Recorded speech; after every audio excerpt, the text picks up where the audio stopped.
this panel discussion on an extremely important topic that agitates the mind of citizens, of policymakers, and of course of economists. Let me start off by inviting Country Director World Bank, Naji Belmessoud, to say a few words. Then I'll say a few more words, and then we'll hand it over to Amina Bajwa. Thank you very much, Ijaz, and thank you to our panelists and to all those who have joined today. Very, very happy to be again joining Ijaz to co-chair that this seminar. It's the sixth in our series, and after looking at taxation in agriculture in the fifth series, we're looking at super important topic of food inflation and how it relates to market interventions, government interventions, and what are the channels that explain the increase in food inflation over the past months and years. So really, really happy that we are tackling this topic today. I'd like to thank all those who prepared this seminar and of course our panelists.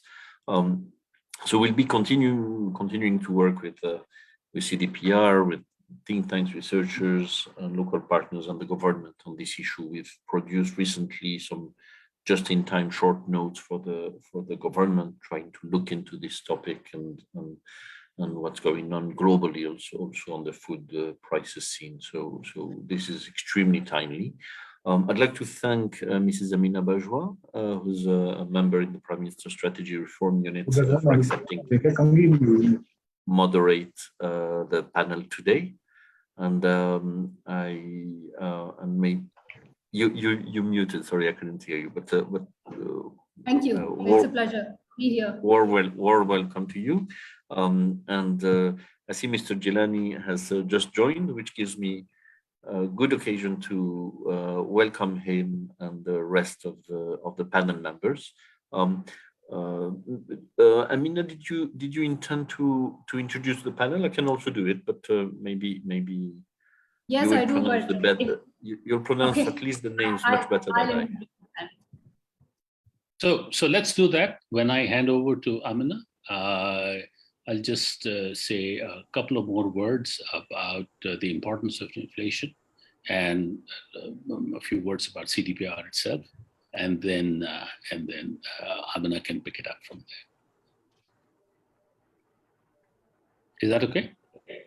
Yes, very good. I wanted to say a few words, but go. Sure. No, go ahead. No, all right. Please complete what you want. Okay. No, just as an introduction, I've been reading a little bit about the topic, and I was looking at a recent report by the FAO that shows that close to 68% of the Pakistani population have difficulties in affording a healthy diet. This is huge, and food price inflation makes the situation even worse because families then try to reduce consumption of non-staple items, and that increases their vulnerability and increases poor nutrition. And in recent years, Pakistan has seen a high rate of food inflation, as well as food price volatility, and that is higher than elsewhere in neighboring countries or in the region. So part of it is indeed a global trend and linked also to the pandemic, but part of it is linked to domestic policies and distortions, and I hope we can discuss some of these today. So, for example, between May 2020 and May 2021, prices of food and non-alcoholic beverages increased by more than 14.8%, with urban centers, as we often seeing a higher rise, more than 15%, compared to rural areas, which are close at 13%. So not a big difference, but still. And we produced recently a note on this topic, and I hope some of these issues will be discussed today. And we looked at the channels through which food inflation picks up, and a lot of it is linked to long-term systemic issues and vulnerability to external shocks, combination of bad weather, pest outbreaks, inefficient resource use, as well as distortionary policies that has led to stagnant or fluctuating agricultural productivity and performance in the country, and over-reliance on imports to compensate productivity gaps. And the seminar today, I hope, can focus on the discussion on some of these policies, how effective have they been, how much distortive they have been, and how much they have led to possibly a suboptimal production mix, inefficient use of resources, and increased vulnerability to these shocks, which translates into inflation. So let me stop here so that we get into the substance, but really looking forward to the discussion today. And thanks again to all our panelists and to yourself, Ijaz, for co-hosting this event. Over to you, Ijaz. My pleasure, and I'm really glad you stopped me from stopping you. And you said your words, because I think those were just the words that needed to be said at the beginning of this discussion. I'll just take a few seconds to again stress that CDPR, which is the Consortium for Development Policy Research, is a platform of several independent research organizations in Pakistan. SERP, everybody is familiar with, IDEAS, and of course the IGC. These are more academic-bent research organizations. And we are delighted to be working together with the World Bank in this very important series that has focused on tax reform issues earlier, and now on a key macro issue, which affects especially the poorest segment of the society. Anybody who has assets is protected against inflation, but it's people who don't have assets who really suffer. And what we do know about inflation in Pakistan is that core inflation is still within an acceptable ballpark. It's the food inflation component of the core inflation, which has really gone far above what should be happening. And as Naji said, there are several reasons.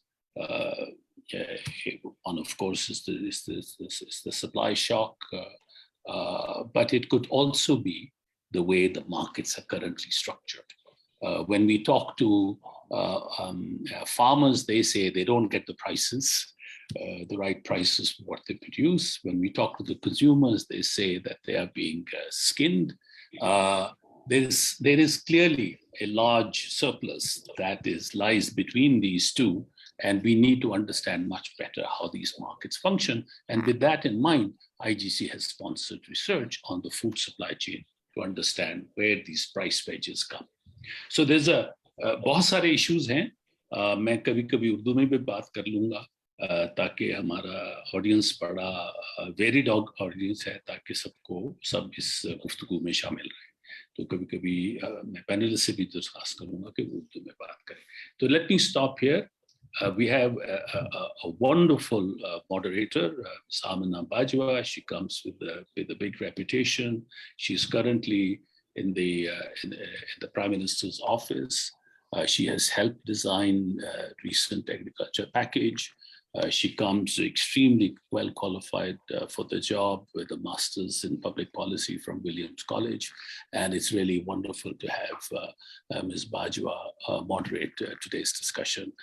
She has a great panel consisting of policymakers, of citizens, of farmers, of traders, and importantly, of researchers. So great panel. Over to you, Amina.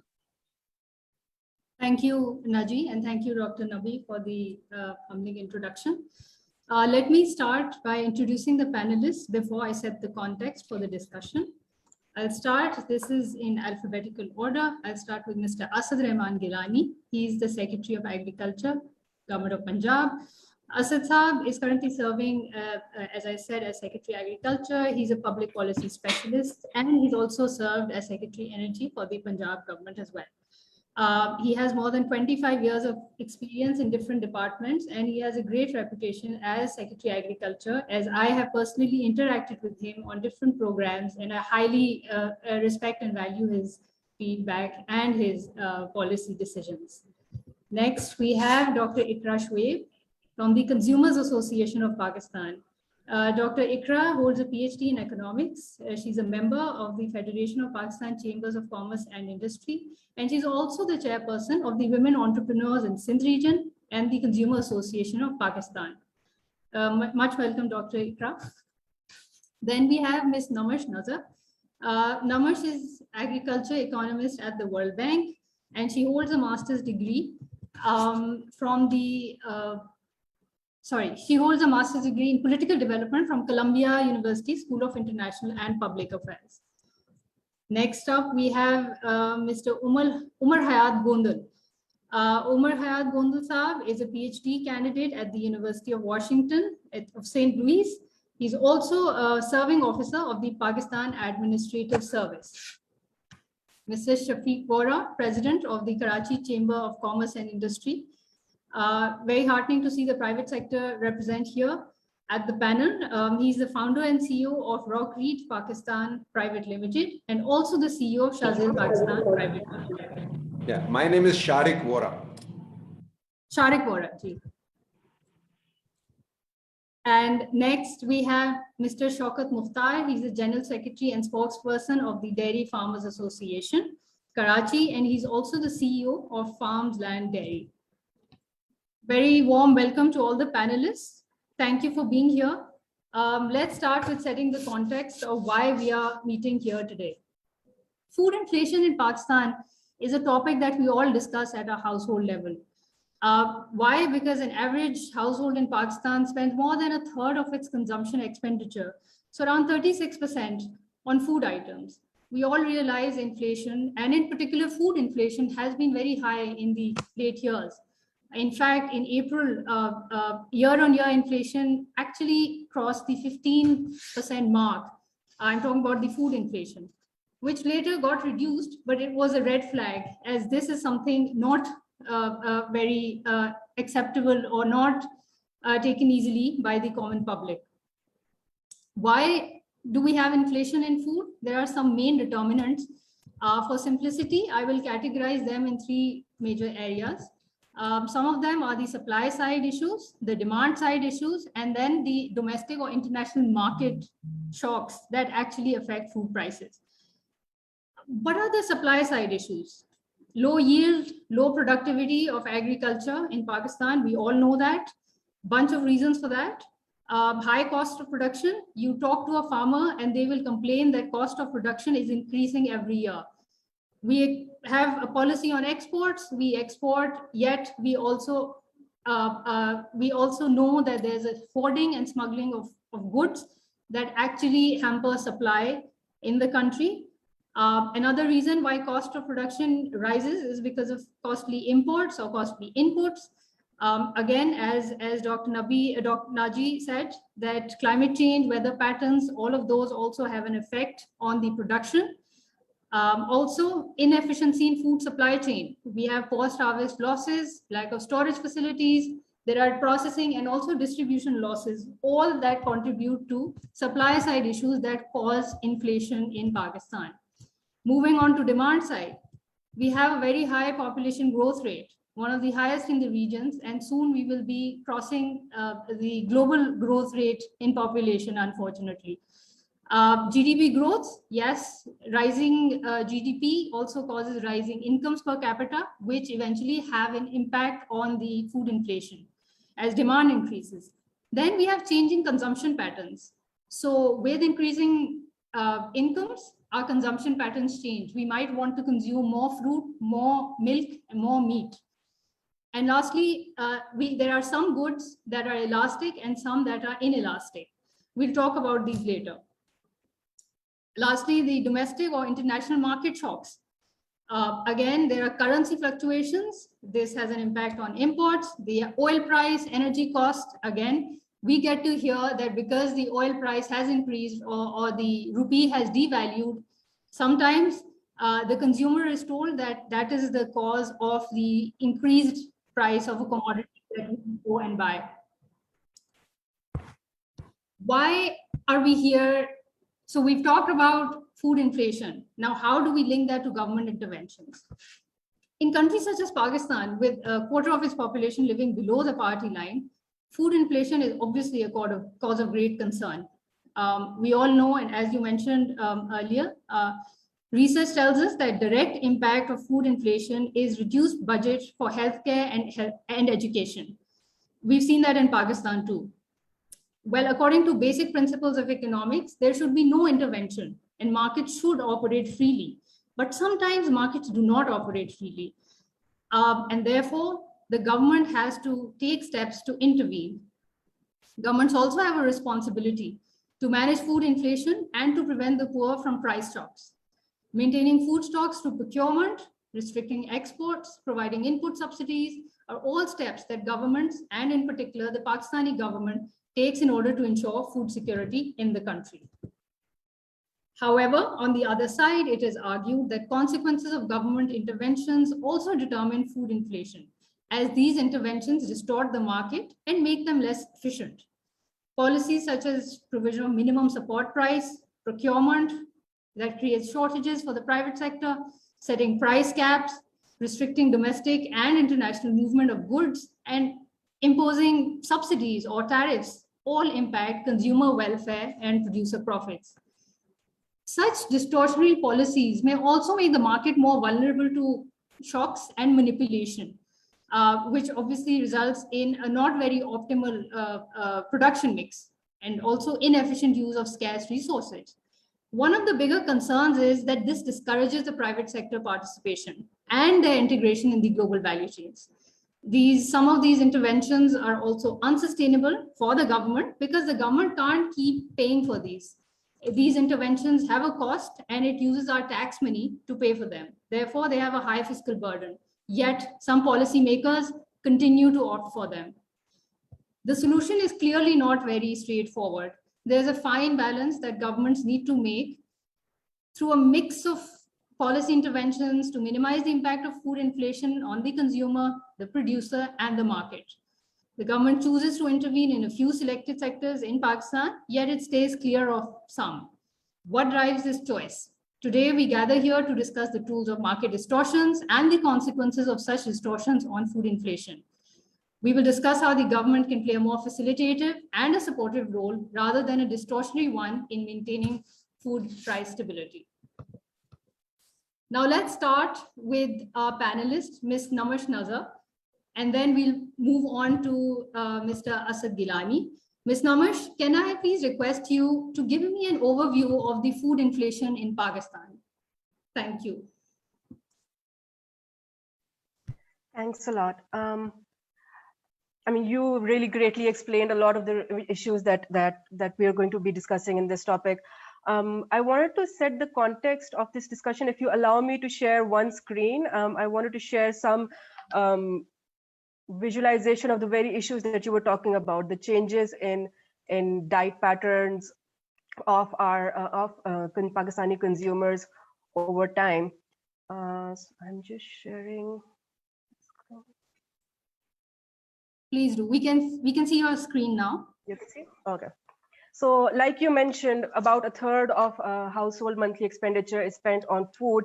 And if we compare how diets have changed over the years between 2004, 2005, and 2018, 2019, we see that more than half of diet expenditure goes to food items like fruits, vegetables, milk, meat.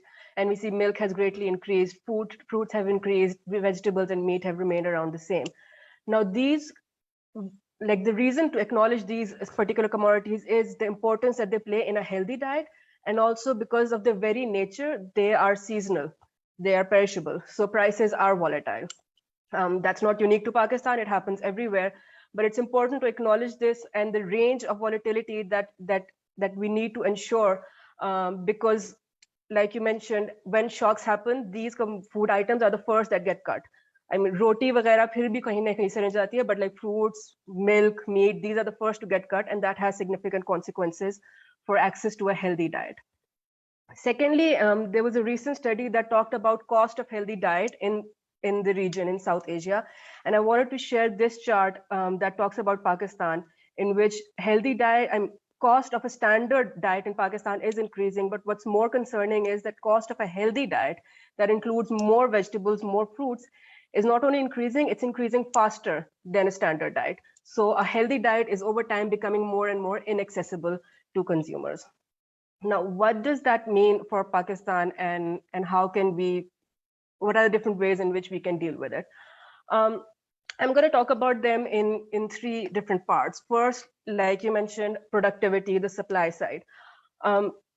Given that the farmers right now are relatively less integrated in the market in Pakistan, the market signals that they're receiving are mostly coming from middlemen that they're selling to, or the policies that they're receiving from the government, because of which our production side has been unable to keep up with the changing demands. We saw that the demands are changing. The population is increasing, so not only is the demand increasing, it's changing as well. However, our production side remains slightly more traditional, highly concentrated on a few major commodities, and farmers are not able to transition towards more high-value agriculture, including fruits and vegetables. How can we do that? That could include different kinds of investments that have proven successful in other countries and also in Pakistan. For instance, first off, irrigation efficiency. High efficiency irrigation systems are able to give farmers more control over their produce and increase their yields.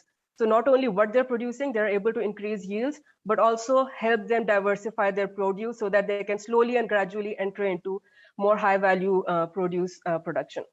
Secondly, for them to be able to do that, they need sufficient support, which includes extension workers giving them adequate technical advice, innovation system providing them with high quality input, the high quality seeds from which they can get improved yields and are able to compete. And finally, market integration. What we note is the more perishable a produce is, the lesser proportion of consumer price is being given to the farmer.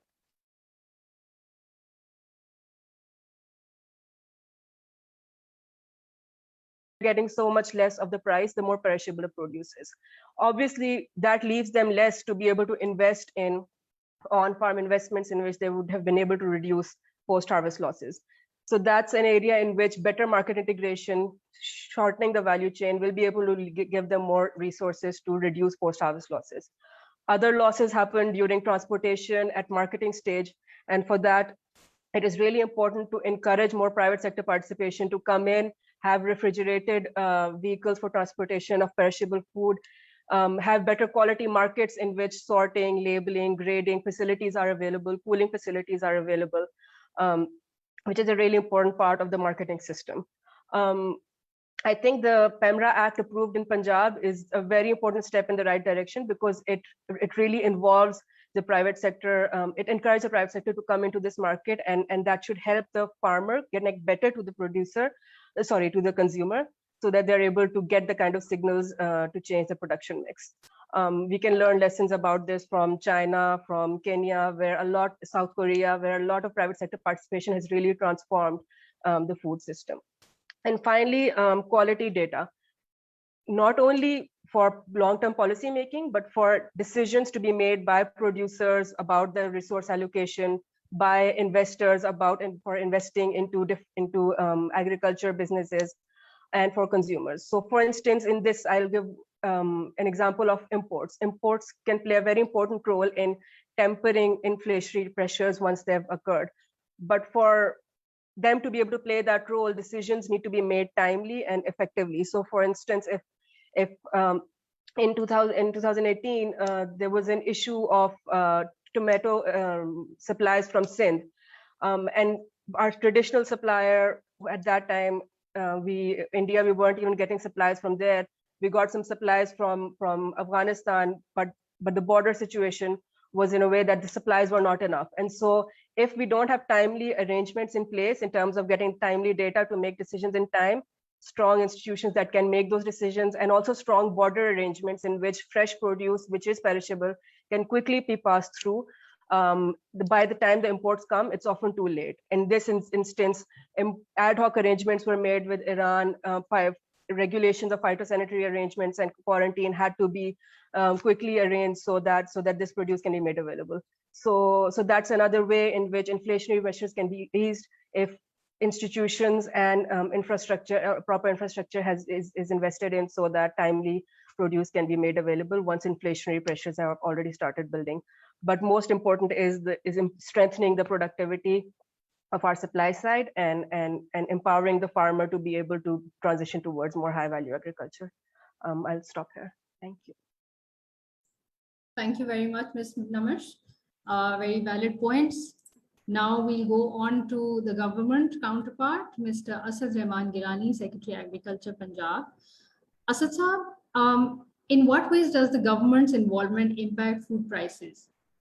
And how does the government play a role in increasing supply, reducing losses, and improving production, and also marketing arrangements in order to manage food inflation? Thank you. Thank you. Thank you for the introduction, and thank you for this context. Asad Saab, your voice is breaking up. Okay. It's better now. It's better now. Okay. If I'm audible, then I will continue. Okay. I'm waiting for your reply. Can you hear me? Yes, you're audible. Okay.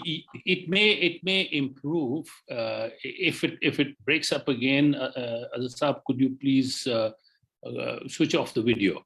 That'll improve the signal if it breaks again. But I think for the moment it's okay. For the moment it's okay. So thank you for the introduction, and a very good afternoon to all the participants. Assalamu alaikum. I was about to say a lot of things, but I have to commend this Namish Nazar. She has stolen my thunder. She has told all the things that I wanted to say, and she has talked. I think Asad Saab, there's a problem. There's a problem. We can't hear you very well. Could you, if you switch off the video, I think the signal will be better. Can you hear me now? कुछ कहिए, थोड़ा बोलिए. जी, आवाज आ रही है? आवाज आ रही है. मेरे ख्याल में माइक का प्रॉब्लम है. कहीं दूर है माइक. हाँ. Let me switch equipment. Give me 5 minutes then. So shall we come back? I think we'll come back to you. Why don't we take another panelist and then come back to you? Okay. Okay. Sorry, Amina, please proceed. So next up, I have a question for Dr. Iqra Shoaib. So within the food basket of Pakistan, economists have determined the elasticity of pulses, of vegetables, of oil, sugar, tea, and obviously wheat to be under 1. That is that the demand for this is inelastic. Whereas milk, meat, and fruits, they are considered luxury items. Dr. Iqra Shoaib, since you represent the consumers, I'd like to ask 2 things. One, how does the current food pricing system affect the quality of food items at the retail stage? And secondly, is price regulation effective or counterproductive for the consumers? But how about I come back to that question after we hear Asad Gilani Saab first. So how does the current food pricing system affect the quality of food items for the consumers and at the retail? Bismillah ar-Rahman ar-Rahim. So, first of all, a very good afternoon and assalamu alaikum to all the panelists. And I really appreciate this thing that you are, focusing on the current issue, that is food inflation, that is very common and very cruel topic for the Pakistan. As we are here, I know that population of Pakistan facing this type of difficulties, and most of the people are not supposed to be. I will say that most of the consumers are not supposed to be consumed very much healthy food, healthy diet, and healthy nutrition. This is, researchers has claimed that our diet is not supposed to be very healthy. Now come to your question. Definitely, the thing is that food price fluctuation is definitely directly, effect on the food quality. It is a directly proportional to the food quality to the price. If the price will be high, then definitely it would be effect on the consumers' choices. Not only consumer choices, they will definitely chase for the less price oriented food, and that would be contain unhealthy. You had seen there would be the disturbance in chicken in Karachi last month, and the month before previous month, that there's not availability of healthy chickens. So we have consumer association had took the voice for the boycott of chicken, and as compared to milk is the healthy and sufficient ingredient for the any food, because it is the main ingredient, and it is a healthy and main food for the infant baby. So definitely, if it would be a rise in price, then definitely it would be out of the reach of the consumer. As you know, we have the middleman, we have the middle person who had take the lots of money in the shape of profit. They will take in the shape of transportation. They will take in the terms of commission, and it would be raise milk price high, and it would be keep away from the basic consumer. Even though consumer has the right, that if the first right is that they have to choose healthy food from the options. But if they are not supposed to be in a low price, they are not supposed to be reach in the capacity, they haven't paying power, they have no willingness to pay able, they are supposed to be take the right decision. So how can it possible? It would be definitely out of reach of the consumer. But although I had the day before yesterday, I had read the news that ECC had signed that they will import 2 lakh metric ton of sugar and 4 lakh metric ton of wheat. It's a good sign for the government. No doubt it would be create high ride, but it will completely fulfilling the food scarcity. It will fulfilling the food insecurity, and they will be reachable to the consumer. So I think government had to give the subsidy to the these type of things, and they have to make possible that a consumer, the public had reached these type of low means needy thing. It's not a luxury. In my opinion, meat and these type of thing are seems to be out of range, but pulses, vegetable, and alternate option could be easily reachable to the consumer. Thank you, Dr. Ikra. You mentioned how milk is a prime commodity for a healthy diet. Yeah. For that, I'll direct my next question to Mr. Shaukat Mukhtar from the Dairy Farmers Association. Mr. Shaukat, we know that the government has historically set a price cap on milk market in Pakistan, and the price cap is normally fixed, and it's not really a reflection of the changing cost of inputs or for the production of milk. So this policy intervention has basically resulted in two things. One, the adulteration of milk or the compromise on quality. And secondly, in the increase in imported milk powder. So milk powder is imported and then it is used to produce reconstituted milk.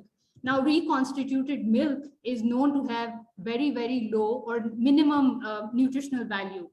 So my question to you is, does the current price setting system take into account the input costs that the livestock farmers have to bear? Or do you think the government price cap system, it does not take into account any of the costs or the changing inputs that the farmers have to face? Shaukat Saab?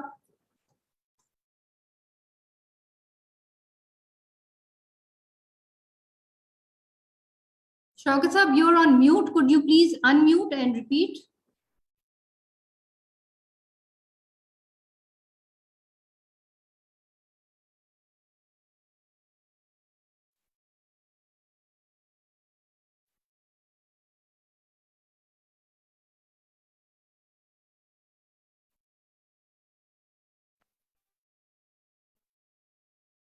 Can you hear me? Yes, we can. Can you hear me? Yes, we can.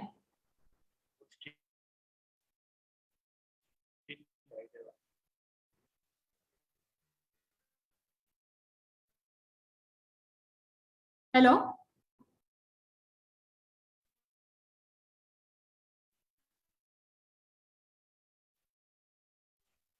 Hello?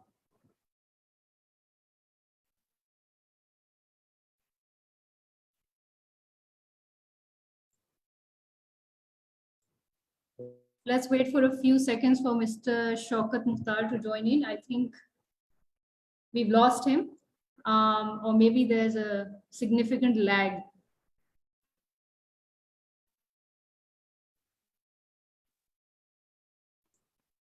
No, I think he will be reconnecting. I see Mr. Asad Rahman Gilani Saab. Asad Saab, can you connect? Is it a good time for you to speak? I'm still having problem. Let me connect to another system. Okay, let's move on to our next panelist, Mr. Sharik Vora Saab. Sharik Vora Saab, as Dr. Ikra mentioned, the role of the middleman, the role of the transporter, and the role of the wholesalers in driving the prices of food items. Pakistan में 89% of the farms जो हैं वो छोटे farms हैं, 12.5 एकड़ से कम के. जी, अस्सलाम वालेकुम. अस्सलाम वालेकुम.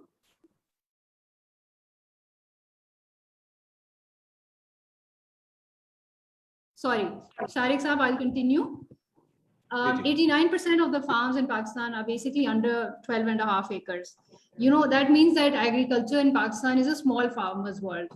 And two of the main constraints that, you know, a small farmer faces include the lack of access to credit and poor connectivity to markets. So the person basically who provides the farmer with informal credit is also known as either the Aarti, or when the same person provides the farmer with inputs, that person is also called the middleman, and the person also, when becomes a buyer of goods, is called the buyer. So the Aarti has or provides a service in this space where the banks do not come. The banks deem these investments as risky. This is what the Aarti leverages. And therefore, they use this arrangement in order to, one, when they provide inputs or credit, normally credit is provided in terms of input, in order to secure their return, they also buy the crop or the produce from the farmer. It is argued that the middleman buys from the farmer at low prices and keeps a hefty premium for him or herself. Due to lack of storage facilities and perishable nature of goods, you know, the farmers are sort of bound to sell to the same middleman, who then further sells it to the high-end consumers or retailer or wholesalers or processors in the market. So this whole system basically leads to welfare losses for the producers and also the consumers.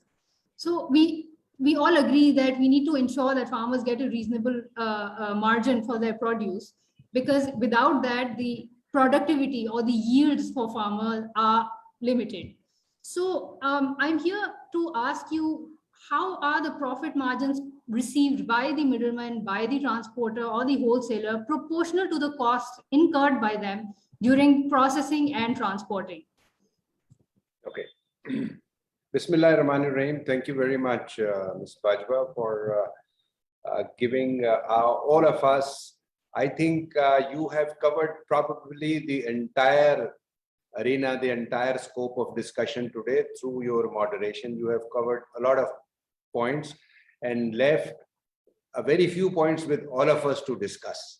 But our objective is... You are the experts. I have to drive the discussion in a certain direction, but I'm here to learn from you.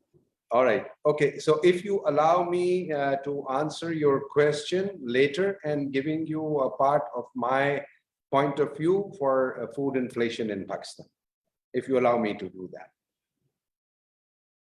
Please do. Okay. You see, first of all, as president of probably the largest chamber of this country, I happen to interact with countries' biggest importers of food items, countries' biggest importers of agricultural pesticides, and the country's biggest logistics partners, and so many other stakeholders of this entire supply-demand chain. And we have a very good research department in our Karachi Chamber of Commerce and Industry also. My research tells me that the biggest food inflation crisis in Pakistan is because of lack of documentation. This is one area which is hurting the entire supply chain, the entire demand chain, because the farmers are not documented, Aartis are not documented, logistical partners are not documented. We have flawed statistical data.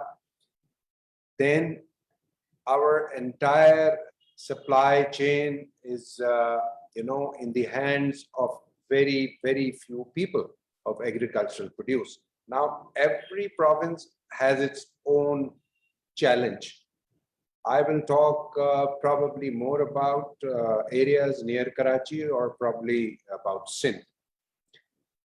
When I say there is a serious problem because of documentation, because the entire agriculture sector, including the seed suppliers, the pesticide suppliers, they are not documented. So neither the research bureau of the government at the federal level or provincial level, they are not able to evaluate the strategy. They are not able to develop a strategy based on real numbers because we have a flawed data. Then, like I give you one very simple example, like sugar in Pakistan is controlled by the political elite of this country. You see, the entire sugar chain can be traded through Pakistan Mercantile Commodity Exchange. Why the sugar mills are not bound to sell to the distributors through commodity exchange, and those distributors are bound to sell to the retailers through commodity exchange? Because they are afraid of getting into sales tax net and afraid of getting into income tax net.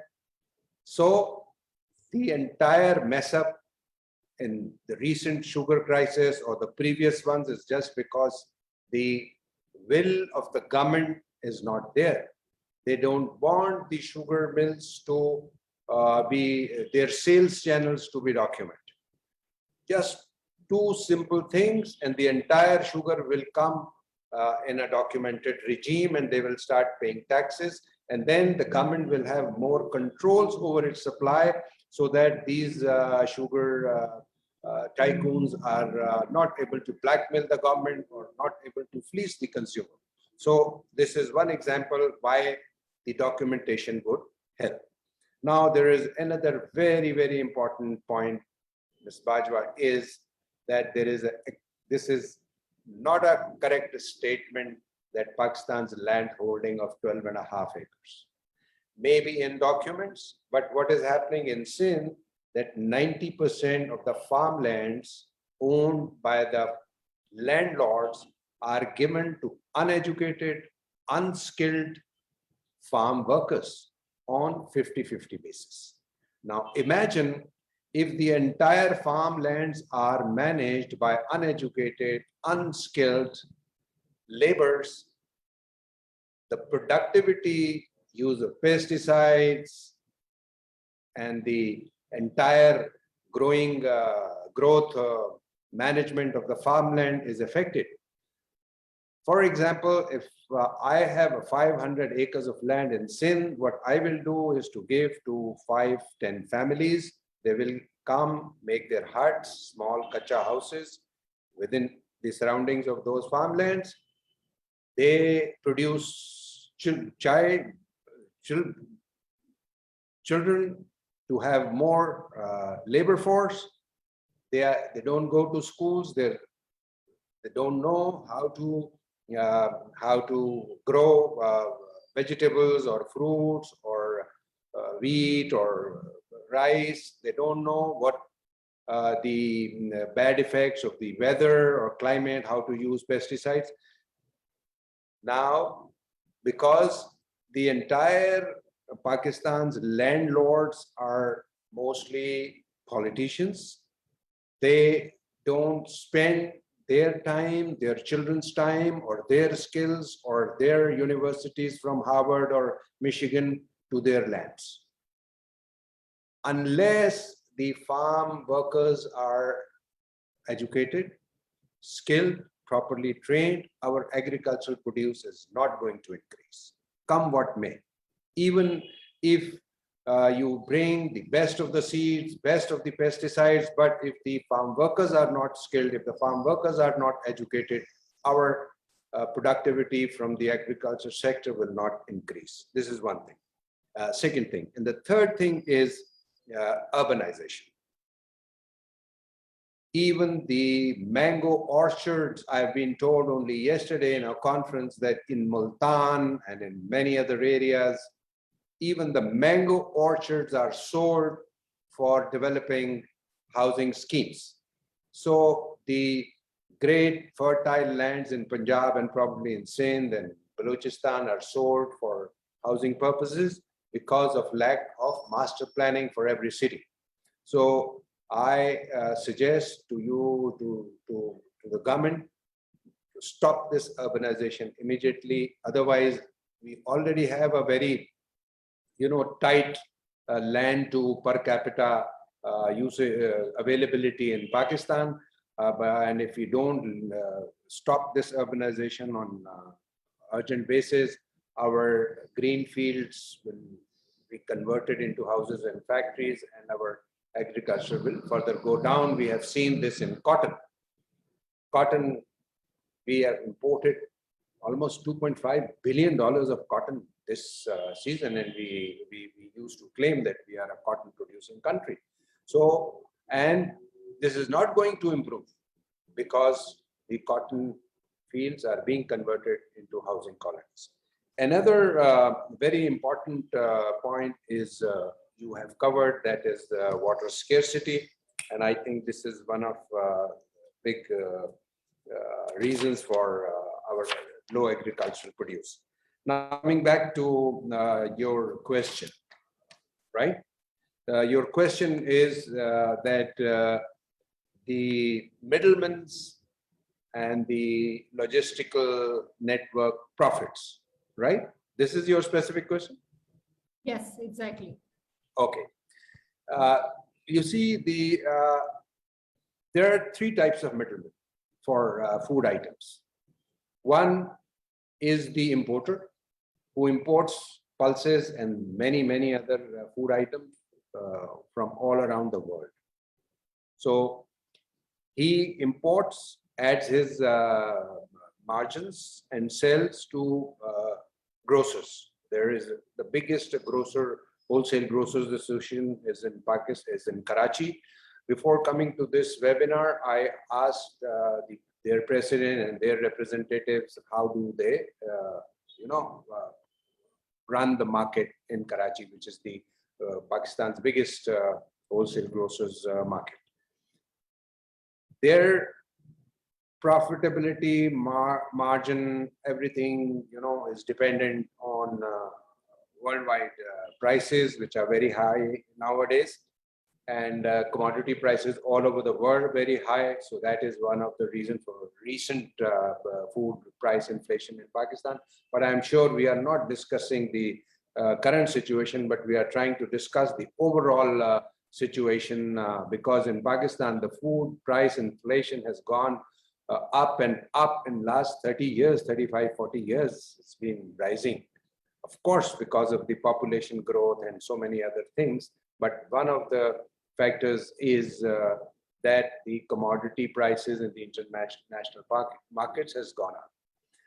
So they import, they add their margin, then they sell to the wholesalers, from importers to the wholesalers, wholesalers to the market wholesalers, and then market wholesaler. I mean, there are different hundreds of markets in big cities where there are next to the wholesalers, the second lot of wholesalers, those who buy from, say, Jodia Bazaar, which is the biggest wholesale market in Karachi, and then they take it to another market.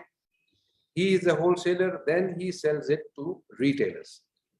So there are 3-4 different stakeholders who add their margin to the commodities. Then, because of the low purchasing power in Pakistan, the retailer, even in a small village, sells the grocery items on credit. Most of the entire segment of the poor community in Pakistan, they buy on credit from a shop which is like Mohalla Kiryana store. He has a ledger of every family living around his shop. He sells on credit. He covers his risk cost of non-payment. He raises the prices. So at each and every stage, there is a huge margin addition, and that is the reason our ultimate consumer has to pay a very high price. So these are my submissions. These are my points. I know there are so many others who would like to speak, and thank you very much for giving me this opportunity. If you have any questions, if you want me to clarify anything, I'll certainly do that. Thank you very much. Thank you very much, Sharik Saab. You very rightly pointed out the whole grocery network, actually majority of it is run on credit basis, and obviously it has implications and risks associated with it. Another point that you raised was that agriculture in Pakistan is primarily run by unskilled workers. Again, a very valid point. We all know that highly educated people stay away or they shy away from this sector.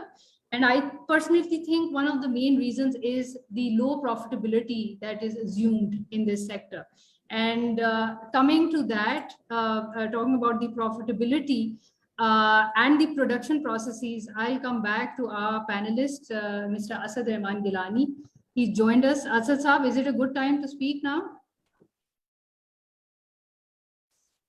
So can you hear me now? Oh, yes, much better. Much better. So Asad Saab, thank you for joining.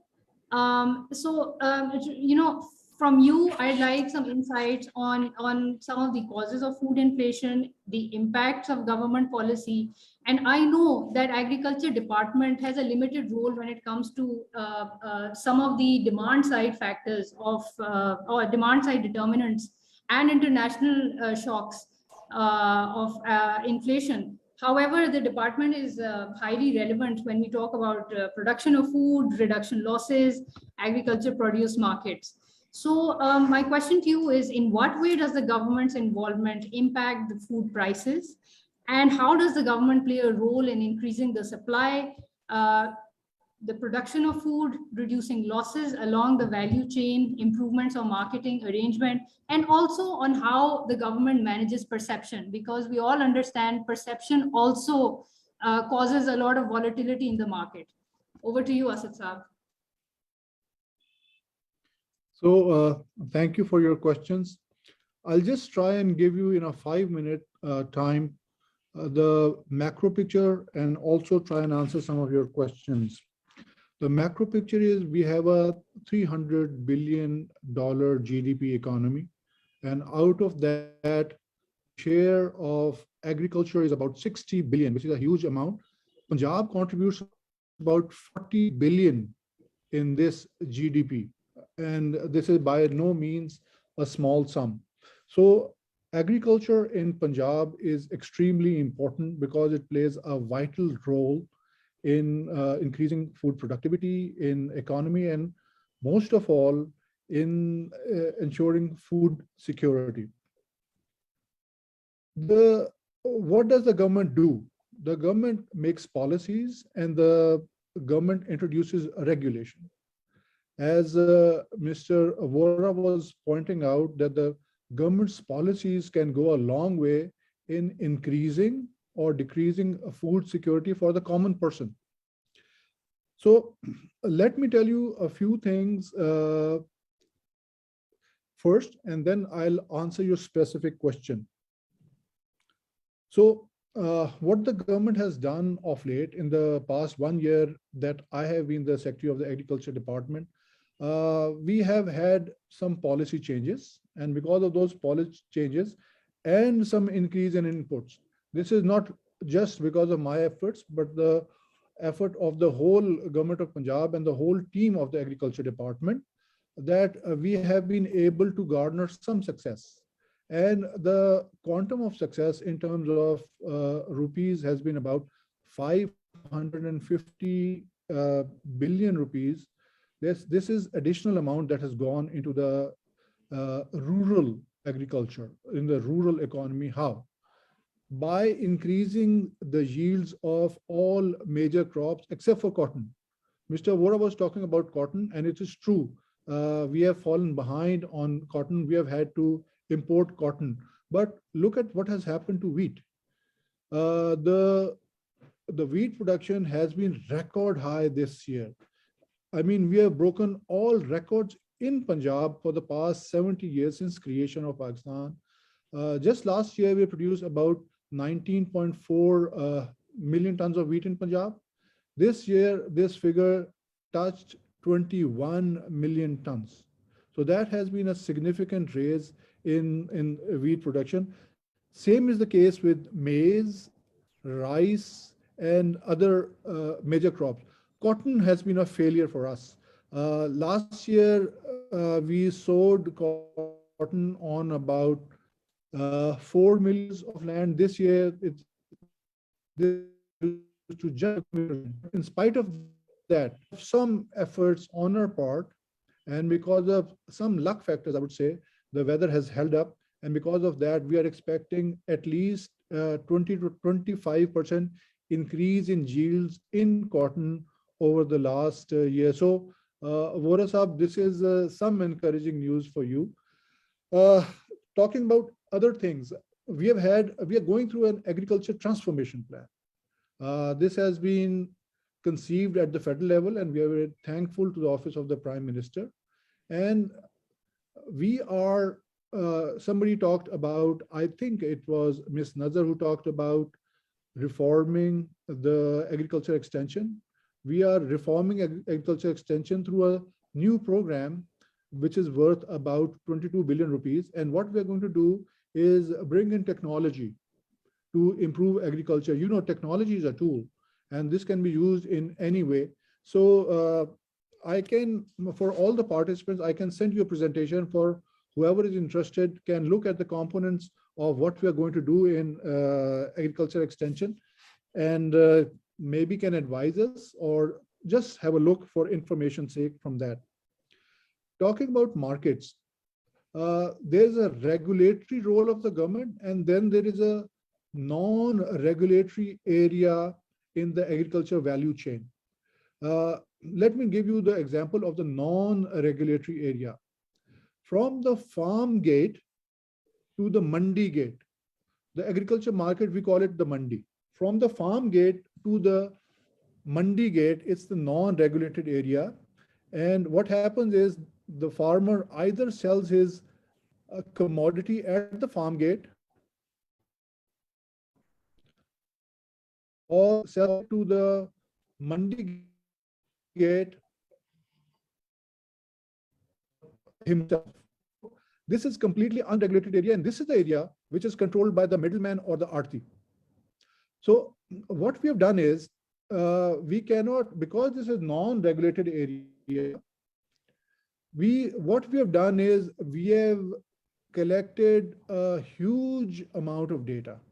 And let me tell you the size of the data. There are 16,000 artis in Punjab, and we have every arti in our database from starting from his NIC how much he is contributing to the economy. And let me also give you this figure that on an average, each Aarti contributes between 10 lakh to 15 lakh rupees. There are some Aartis which contribute much more to the informal credit to the growers. So Is this the every annual day- contribution? Sorry. every day Okay. in about 212 markets of Punjab, thousands of auctions get done. And we collect data on every auction. Every auction is recorded. And we have an app called the Mandi app. I believe in democratization of the information. This is open for us as well as to the public. So what we use this app primarily is, as soon as there is auction, and auction is on market basis, it's a free market basis auction. But as soon as we know what prices have been fetched at auction, the regulatory regime of the government kicks in. So we allow about 20% returns from the Aarti to the retailer. And in between, there is one more step, which is the wholesaler. And at the retailer level, we have another app that is called the Keemat app. And what happens at the Keemat app is the deputy commissioner, he makes daily surveys of all the prevailing rates in the market. And then we compare on a 24-hour basis the differential in the market rates and at the auction rates and at the middleman rate, at the wholesaler rate. We call the wholesaler Phadiya. Those of you who know about the markets, there is the Aarti, then there is the Phadiya, and there is the Dukandar. So we have a huge set of data, and because of these data, what we have been able to do is not only decrease the volatility in the market, but also decrease the volatility of all the fruits and vegetables and grains intra-district also. For example, if grain is selling at X rate in Faisalabad, in Chinnot, it can be X plus 10%, not X plus 50%.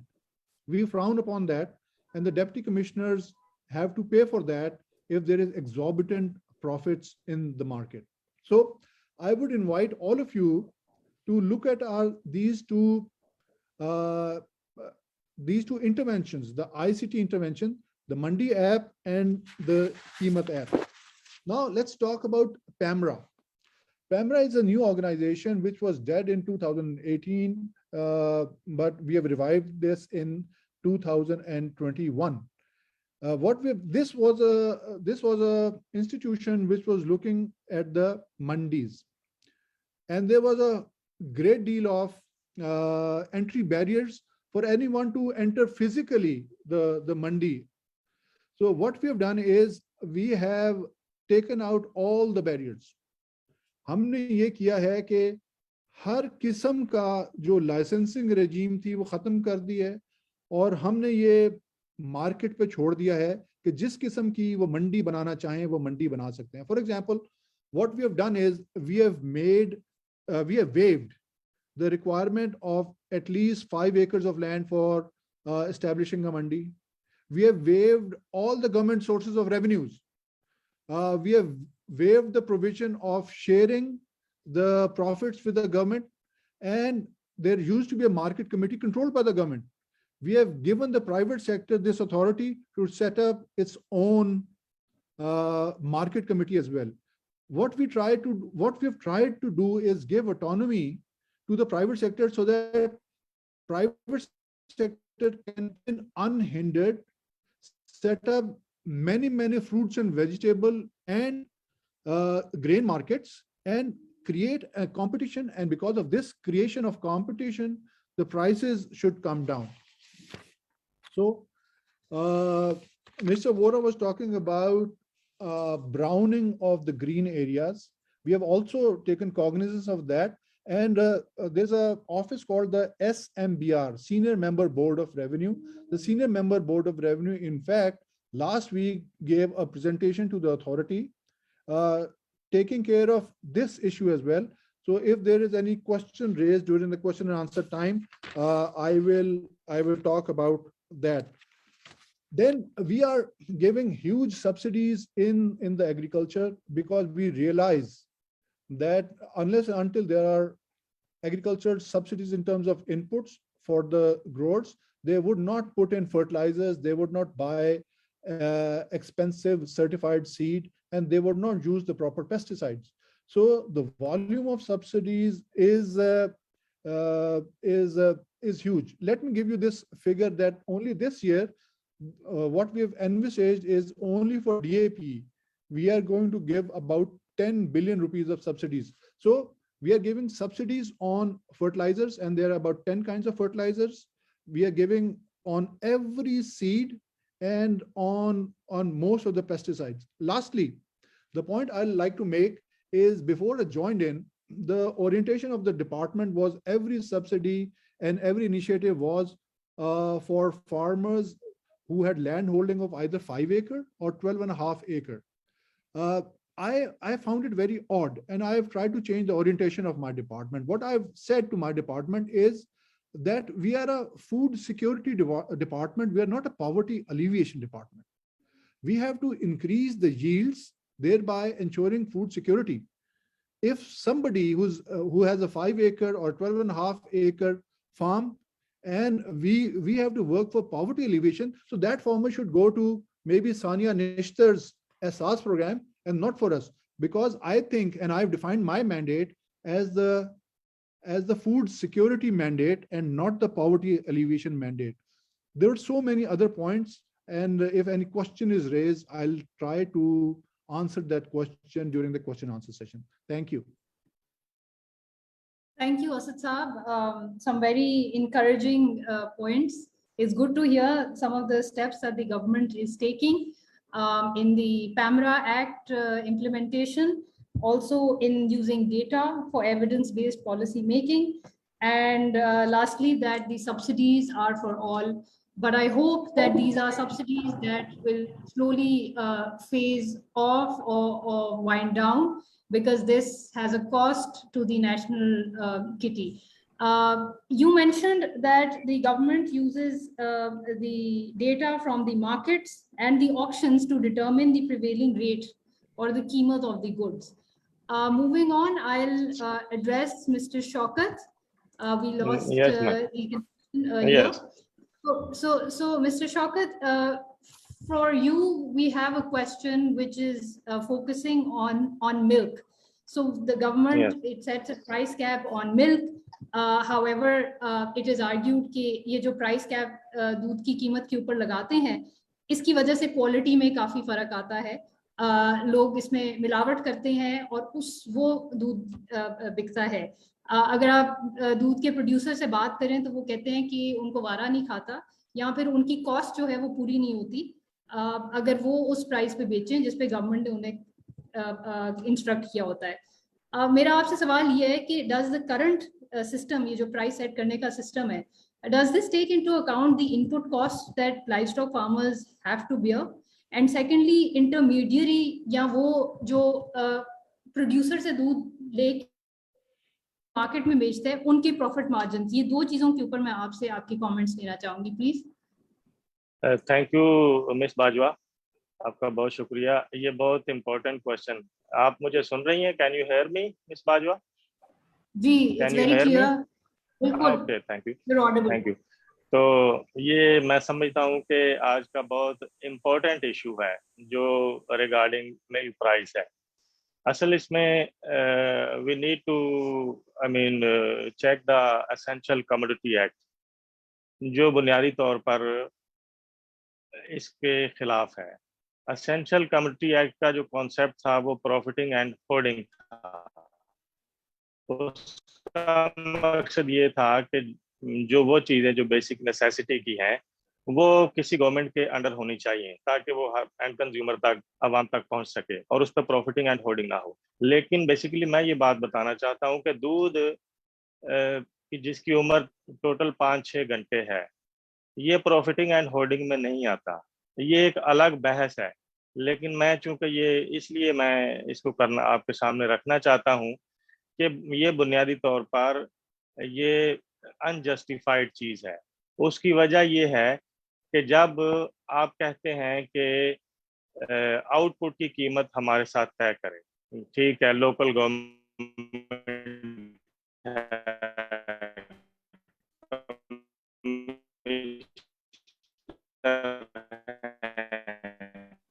وہ commissioner Karachi ایک نظام بنایا ہوا آپ نے کہ وہ اس کی قیمت کو طے کریں، لیکن اس کی قیمت کو طے کرتے وقت ان پٹس کی قیمت کو تو کنسیڈر نہیں کیا جاتا.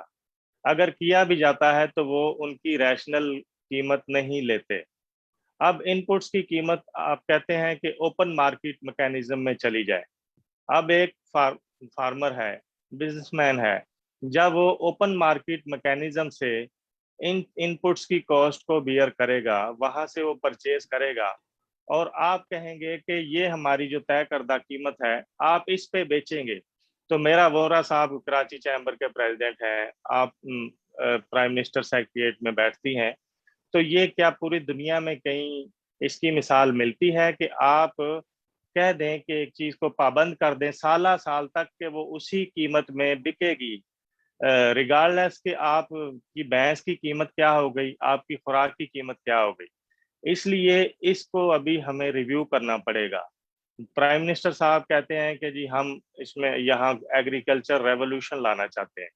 تو میرا یہ کوشچن ہے کہ جب آپ فارمر کو اس کی قیمت نہیں دیں گے تو کیا نیا کوئی انویسٹر اس کاروبار میں آئے گا؟ کیا اس کو کوئی نیا کاروبار کرنے کے لیے آئے گا؟ بالکل نہیں. اس لیے اس کو اب میں اس کی مثال آپ کو دینا چاہتا ہوں کراچی کی. کراچی میں 2018 مارچ میں ہمارا لاسٹ نوٹیفکیشن ہوا، notified by Commissioner Karachi. It was 84 rupees for farmer and 94 rupees for retail end. تو یہ نوٹیفکیشن جب ہوا اس وقت اگر میں آپ کو بتاؤں کہ جو قیمت فوڈر کی رکھی گئی تھی وہ 26 روپے پر کے جی تھی، جو آج فوڈر کی قیمت 60 روپے کو کراس کر چکی ہے. اس وقت بھینس کی قیمت 1,55,000 روپے انہوں نے ایزیوم کی تھی، آج بھینس کی قیمت 3 لاکھ روپے پر چلی گئی ہے. اس کے علاوہ اس وقت جو ہمارے اس میں 2-3 چیزیں بہت امپورٹنٹ ہیں. اب مسئلہ یہ ہے کہ آج بھی کمشنر کراچی یا ہمارے جو پاکستان کے ڈی سیز ہیں وہ وہ نوٹیفائی نہیں کرتے. میرا کوشچن یہ ہے، سیکرٹری پنجاب صاحب بیٹھے ہیں، انہوں نے بھی کہا کہ جی ہم نے اس سیکٹر میں سبسڈی دے دی، یہاں سہولت دے دی، یہاں سہولت دے دی. میرا ان سے کوشچن ہے کہ کیا انہوں نے ڈی کیپ کیا؟ کیا انہوں نے فارمر کا ریٹ نوٹیفائی کیا؟ نیا جواب نہیں ہے. تو مسئلہ یہ ہے کہ ایک تو یہ چیز ہے بہت امپورٹنٹ. اس کے بعد دوسری چیز یہ ہے کہ ہمارے پاس آج تک سینسس کیوں نہیں ہے، اینیمل کا سینسس نہیں ہے. اس کے بعد ہماری جو کراپ آتی ہے، اب آپ کراپ آنے سے پہلے مثال کے طور پر گندم کی جب کراپ آتی ہے، آپ آنے سے پہلے اس کی امدادی قیمت فارمر کو دیتے ہیں. آپ گنا آنے سے پہلے اس کی امدادی قیمت اناؤنس کرتے ہیں. آپ کاٹن آنے سے پہلے اس کی امدادی قیمت اناؤنس کرتے ہیں، گورنمنٹ کرتی ہے. لیکن دودھ کے متعلق دودھ کی جب بات ہوتی ہے گوشت کی تو اس کے الٹ چلے جاتے ہیں. آپ کہتے ہیں کہ آپ نے اس سے اوپر نہیں جانا، چاہے آپ مریں ان پٹس میں یا جیے. ان پٹس کو اوپن مارکیٹ میکینزم پر آپ نے چھوڑ دیا. اس میں 2 چیزیں اس میں بہت امپورٹنٹ ہیں. اس میں یہ کہنا چاہتا ہوں کہ ہمارے ہاں جیسے بنیادی جو جانور کی خوراک ہے، اس وقت 81 ملین لارج اینیمل ہیں ہمارے پاس، 4th لارجسٹ ملک پروڈیوسنگ کنٹری ہے ہم. لیکن اس وقت ہمارے ہاں ویٹ اسٹرا، ویٹ بران اور تیسری چیز میز، کارن، یہ 3 چیزیں ہماری لوکل پروڈیوس کی جاتی ہیں اور یہ ہمارے لوکل جانور کی بیسک ڈائٹ ہے. لیکن انفارچونیٹلی یہ تینوں چیزیں ہمارے ملک سے بہت بڑی مقدار میں ایکسپورٹ ہو رہی ہیں. اب میرا کوشچن ہے پینلسٹ سے، مس باجوہ سے، کہ یہ آپ ٹھیک ہے ہم एक्सपोर्ट के खिलाफ नहीं है। हम ये चाहते हैं कि आपके पास अगर कोई चीज सरप्लस में है तो आप बिस्मिल्लाह आप उसे एक्सपोर्ट कीजिए, लेकिन अगर आपकी लोकल जरूरत को वो नहीं मीट कर रही तो फिर आप उसको एक्सपोर्ट करके लोकल फार्मर को मारना चाहते हैं। उसके बाद दूसरी चीज इंपोर्ट से मुतालिक मैं ये कहना चाहता हूँ कि इस वक्त हमारे जो जानवर हैं, अब एग्रीकल्चर मुल्क है चौथे नंबर पर, लेकिन हम इंपोर्ट कर रहे हैं जानवरों की खुराक, जिसमें 2-3 चीजें मैं आपको बताना चाहता हूँ, जिसमें पाम कर्नल केक है, इसके अलावा सोयाबीन मील है और क्रश पल्सिस हैं। ये बहुत बड़ी मिकदार में इस वक्त अगर मैं सेफली ये बात कहूँ तकरीबन 20 से 25% हम इस वक्त इंपोर्ट खुराक पर रिलाय कर रहे हैं, यानी कि वहां से मंगवा रहे हैं। लेकिन वो जिस कॉस्ट पे हमें मिल रही है, अगर उस कॉस्ट को आप कॉस्टिंग में शामिल करेंगे तो आपका जहन काम नहीं करेगा कि हम अपनी कॉस्ट कैसे बनाएं। मिसाल के तौर पे मैं आपको बताना चाहता हूं कि 2018 में पाम कर्नल केक जब नोटिफाई हुआ हमारा, उस वक्त 900 रुपए पर 50 kg थी। आज पाम कर्नल केक, ये मलेशिया से आती है, ये जानवरों की बुनियादी खुराक है लार्ज एनिमल की। आज पाम कर्नल केक की जो कीमत है वो 2400 रुपए पर 50 kg है। आप अंदाजा कर सकते हैं कि 3 साल पहले 900 रुपए 900 which was 900 rupees, now it is 2400 rupees पर 50 kg बैच। इसी तरह आप एक बाईपास फैट आती मलेशिया से, उसका 25 kg बैग वाज 2200 रुपए 2200 रुपीज। अब उसका जो बैग है वो 6000 रुपए पर 25 kg है। अब आप अंदाजा, और इसके साथ हम कितना फॉरेन एक्सचेंज दे रहे हैं वो सारा जा रहा है। तो ये बुनियादी इसमें खराबी है। अब हम कहाँ जाएं? उसके बाद होता ये है कि पूरे ये मुल्क में, ये सिर्फ कराची की नहीं मैं बात कर रहा, पूरे मुल्क में जो कमिश्नरी निज़ाम है वो कहते हैं कि जी हमने जो कह दिया आप उस पे बेचें, वरना हम वो दुकानें सील करते हैं। अब आप अंदाजा करें कि 5000 से लेकर 50,000 तक आप जुर्माने करते हैं, उसके बाद दुकानें सील करते हैं, उसके बाद फार्मर को, रिटेलर्स को आप जेल भेजते हैं। भाई हम मुल्क दुश्मन तो नहीं है, पाकिस्तान के रहने वाले लोग हैं, पाकिस्तान से मोहब्बत करने वाले लोग हैं, हम बिजनेसमैन हैं।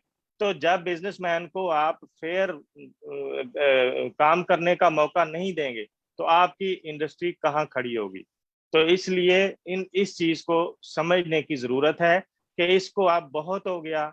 अब मेरी रिक्वेस्ट है प्राइम मिनिस्टर ऑफ पाकिस्तान से कि अब इसको दूध और गोश्त को डीकैप होना चाहिए। डीकैप क्यों होना चाहिए? इसलिए कि जब हर चीज आप ओपन मार्केट मैकेनिज्म पे, तो आप ओपन मार्केट मैकेनिज्म पे इसे छोड़ दीजिए, आप इसे कह दीजिए भी ठीक है, और इसमें फिर नए इन्वेस्टर आएंगे, वो इसमें काम करेंगे और फिर इस तरह आपके बढ़ोतरी होगी। वरना आप दबाते जाएंगे कीमतों को तो कोई इन्वेस्टर नया नहीं आएगा, हमारा फार्मर दीवार से लग जाएगा। उसके बाद आपने मिस बाजवा आपने पाउडर की बात की थी। देखें अब ये कितने शर्म की बात है कि एग्रीकल्चर मुल्क है हमारा और हम ड्राई मिल्क इंपोर्ट कर रहे हैं। इंडिया तो ड्राई मिल्क इंपोर्ट नहीं कर रहा, रशिया इंपोर्ट नहीं कर रहा, अमेरिका इंपोर्ट नहीं कर रहा। हमें क्या जरूरत पड़ी है कि हम ड्राई मिल्क इंपोर्ट कर रहे हैं? इसके अगेंस्ट ये कहा जाता है कि जी दूध शॉर्ट है इसलिए। ऐसी बिल्कुल बात नहीं है। आप जितना ड्राई मिल्क इंपोर्ट करेंगे, प्रोसेसर उसको बना के दूध बेचते जाएंगे और आपका जो लोकल फार्मर है वो मर जाएगा। लोकल फार्मर को कीमत ही नहीं जब मिलेगी तो वो कहाँ दूध अपना लेके जाएगा? इसलिए ड्राई मिल्क को बिल्कुल इसकी या तो ड्यूटी को बिल्कुल मैक्सिमम लेवल पर आप लेकर जाएं। अगर आप लोकल फार्मर को, एसएमईज को देखें, हम बड़े लोगों को मत देखें, बड़े लोग 10 हैं, 20 हैं, 100 है, लेकिन millions of peoples are SMEs having 4 to 5 animals. उनका टोटल लाइवलीहुड उसी पे है, उनका गुजारा उसी पे है, जो 4-5 जानवर। हमने उसके लिए पॉलिसी बनानी है, उसको भी देखना है कि वो कैसे अकोमोडेट हो और उसको कैसे अच्छी कीमत मिले। उसके बाद दूसरी चीज जो आपने कही कि मिडलमैन का जो कैरेक्टर है वो बिल्कुल हर जगह, जैसे वोरा साहब ने बड़ी डिटेल से उसमें बताई कि उसका कैरेक्टर आप मौजूद है اور اس کے کیریکٹر کی وجہ سے 15 سے 20% جو ہے وہ قیمت کے اوپر اثر آتا ہے ریٹیل اینڈ پر. اب اس کا اگر آپ کیریکٹر مائنس کریں گے وہ آئیڈینٹیفائڈ ہے, ان رجسٹرڈ ہے, ان آفیشیل ہے, دیر از نو ڈاؤٹ. لیکن ہی از بینک, وہ بینک ہے, وہ سروسز دے رہا ہے, وہ انویسٹمنٹ دے رہا ہے جانور پرچیز کرنے کے لیے, فوڈر پرچیز کرنے کے لیے, اور گارنٹر ہے for whole year to collect the milk. ٹھیک ہے, اس کا رول مائنس کریں گے. مائکرو فائنینس میں چلے جائیں آپ, گورنمنٹ اس میں اسسٹ کرے. ورلڈ بینک ہے, world bank government of Pakistan کو تو دیتا ہے لیکن فارمر کو تو کبھی نہیں دیا. ہم جب بینک سے جاتے ہیں مانگنے کے لیے وہ ہمیں 14% کہتا ہے. 14% پہ کون سا بزنس ہم کریں گے؟ اس کے بعد تیسری چیز جو تھی وہ یہ ہے کہ ہم گورنمنٹ اس میں کیا کر سکتی ہے. گورنمنٹ اس میں فیسیلیٹیٹ کرے.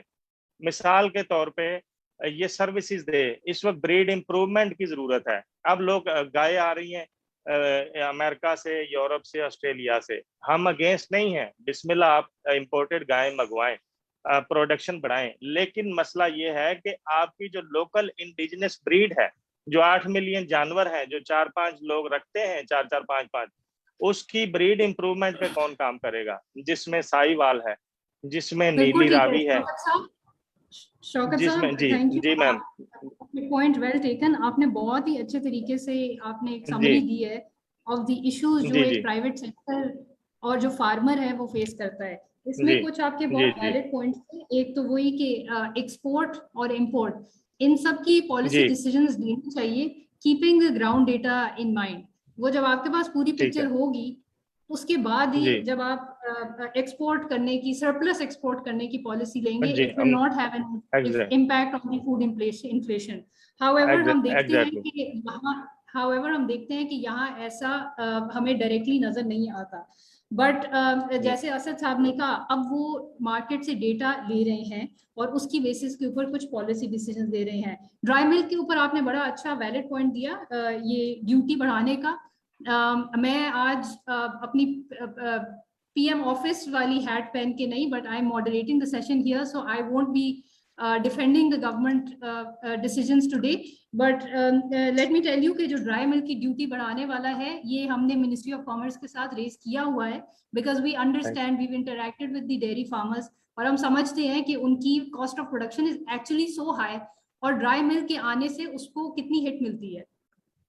فارڈر ورائٹیز اینڈ بریڈ امپروومنٹ, اس کے بھی پروگرامز ہیں. آئی تھنک یہ اسد رحمان صاحب بہتر بتا سکتے ہیں آپ کو. آئی لیٹ ہم آنسر دیٹ. موونگ آن, ہمارے پینلسٹ عمر صاحب.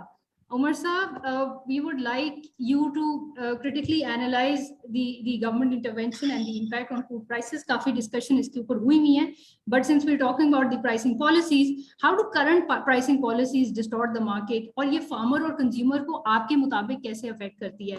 We've heard some very good views from the panelists, but وہ ان کی area of expertise کے اوپر.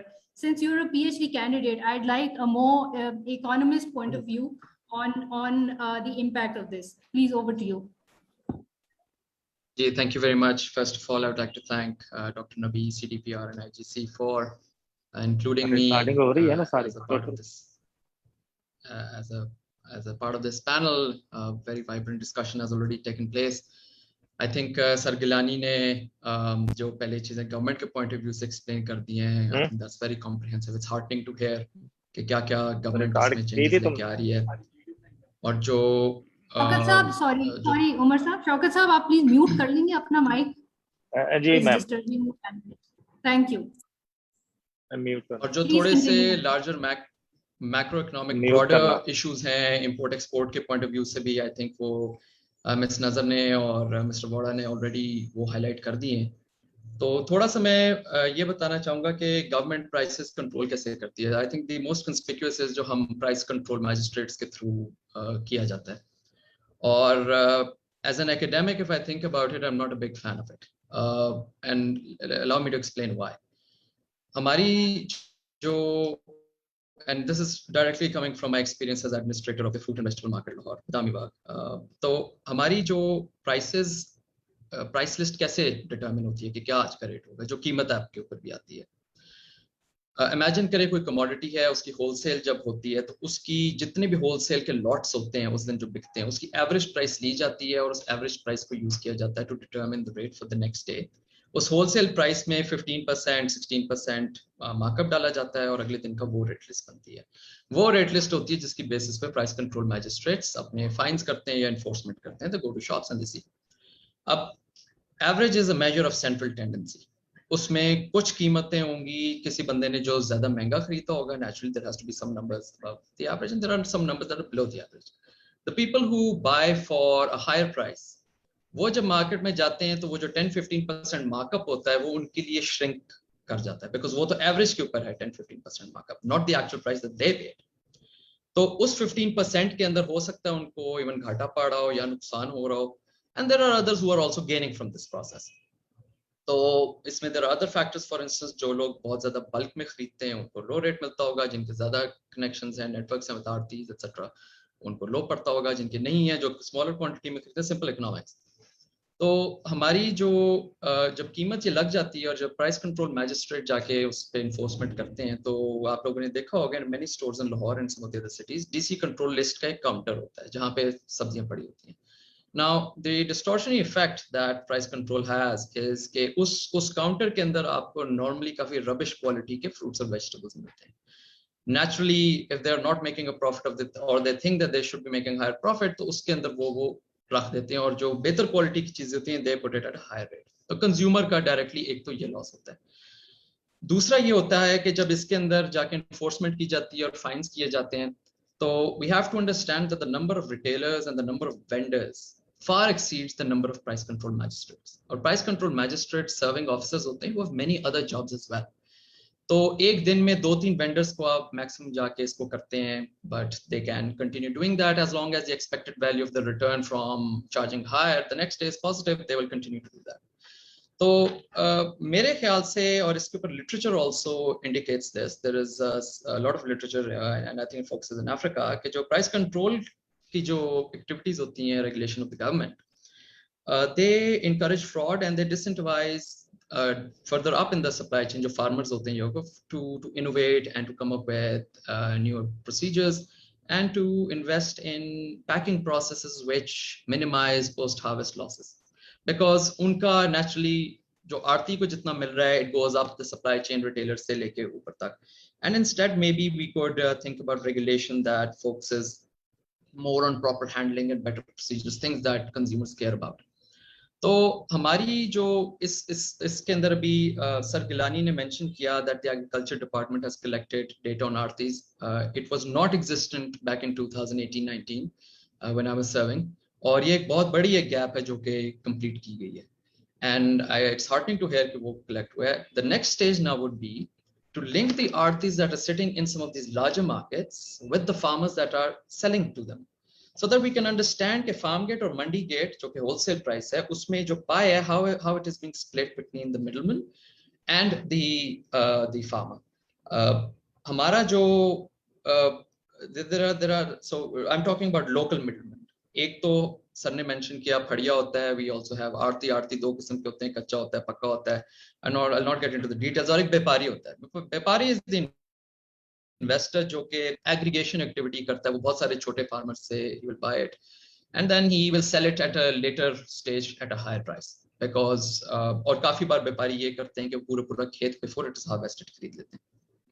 तो हमें थोड़ा सा ये समझने की जरूरत है कि कंज्यूमर्स तो वी अंडरस्टैंड के they are ending up paying a higher price because retailers are not following the rate list, and whether or not or how flawed the rate list system is, that is a separate debate. But if you look at the farmers, we need to link the aartis and the beparis with the farmers from which they buy, so that we can better understand ke farmers aur unka kya linkage hai. Unless we have that data and we know what is the thing that is making the farmer dependent on the bepari or the aarti, we cannot pinpoint and make interventions that will surgically affect the thing which is harming the farmers. For instance, अगर आरती creditor है और जैसा कि अभी शौकत साहब ने भी point out किया, वो अगर उसको क्रेडिट प्रोवाइड करता है और अगर हम MFI को लेके आते हैं जो कि 14% चार्ज कर रही है, तो there is literature, उन्होंने research की इंडिया में, and they found कि जब आप MFIs को लेके आते हैं तो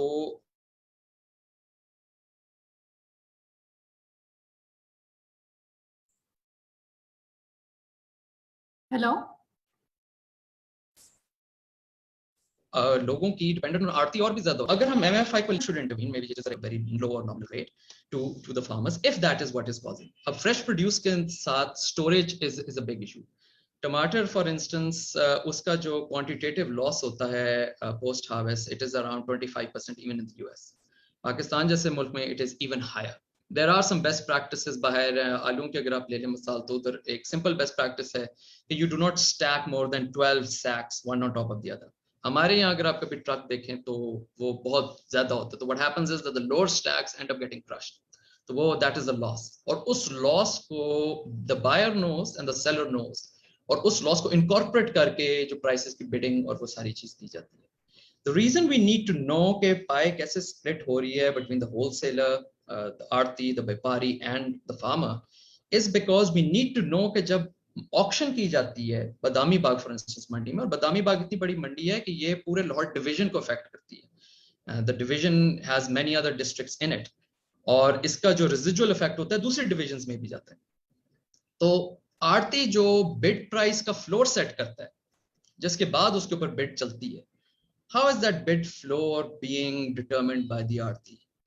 during my time we try to intervene in this और थोड़ा सा एनफोर्समेंट करने की कोशिश की थी. It created a vast number of issues for us.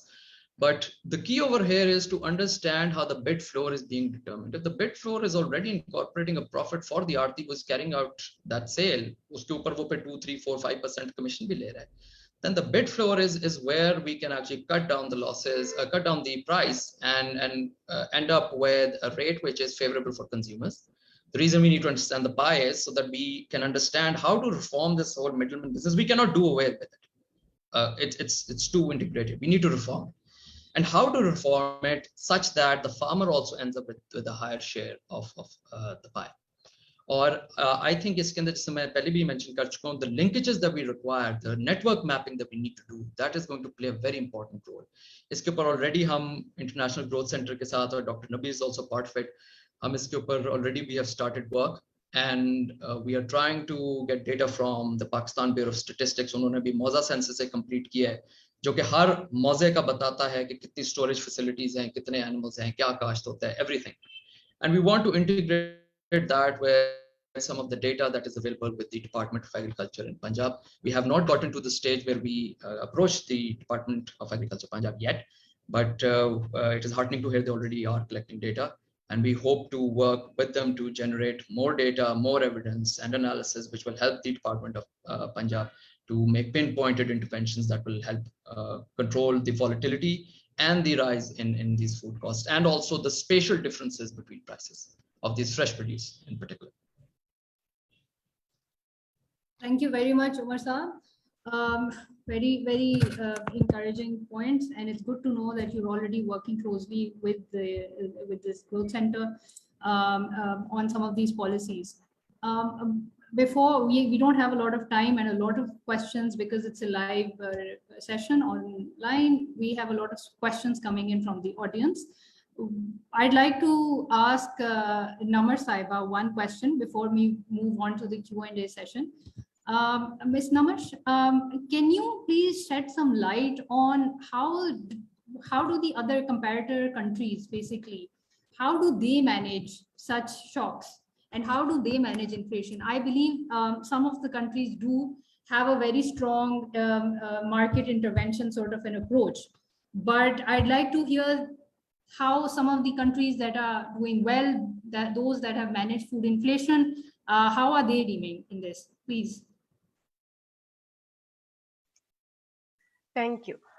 So, I mean, we'll need to separate shocks from overall trends. So in terms of the trends, what I spoke about earlier, when there is a stress and a gap between supply and demand, so un productivity enhancing activities, marketing system ko efficient karne ki activities, wo wali cheezein should be able to control a lot of the trend in which the supply and demand is not meeting. What happens in case of shocks? Obviously, shocks come more from the supply side than from the demand side. Usually, demand slowly change hoti hai unless koi aisa shock aaya, jaisa for instance a pandemic and a lot of people lost their jobs or unki income itni kam ho gayi ki suddenly demand gir gayi. Usually, demands slowly change hoti hai. So when we're looking at shocks, we're looking more at the supply side. And when we're looking at interventions, I think it's really important to qualify those interventions with their efficiency and unintended consequences. Shocks are unexpected by their definition, and so when we're making interventions, we shouldn't necessarily be making interventions ke kal ko kisi ne, strategic reserve is one such intervention in which kal ko koi shock aata hai to you're already ready with certain strategic reserves. But other than that, the more effective interventions for this is early warning systems, so that government is timely prepared to make supplies available, and secondly, safety nets. So for instance, if a consumer is hit by supply shocks, so the most vulnerable households hai, unki incomes ko aap supplement kar sakein so that they don't have to give up on a healthy diet just because of a shock has happened, and they're able to bounce back quicker from this shock.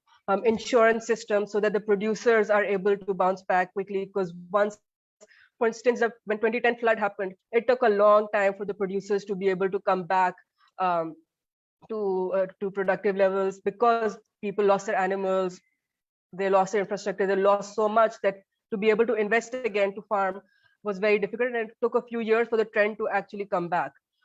So in dealings with shocks, most important are early warning systems, safety nets, and strategic reserves, particularly for staple crops, so that when shocks happen, so more than the shortage is the panic that creates price spikes. And so if there's certain reserves that can ensure that we have enough to be able to make arrangements of supplies, those are mostly useful. There are interventionist policies in different countries, and everybody makes their own policies given their own resources, given their own situation. And I think the things that we can learn more from are these particular interventions and improving our productivity and marketing systems for a more long-term resilient food system.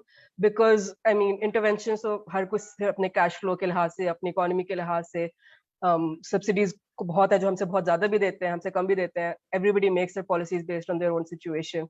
But the ones that we can learn most for in terms of shocks is early warning systems and safety nets, and trend is high productivity and more efficient markets and quality data.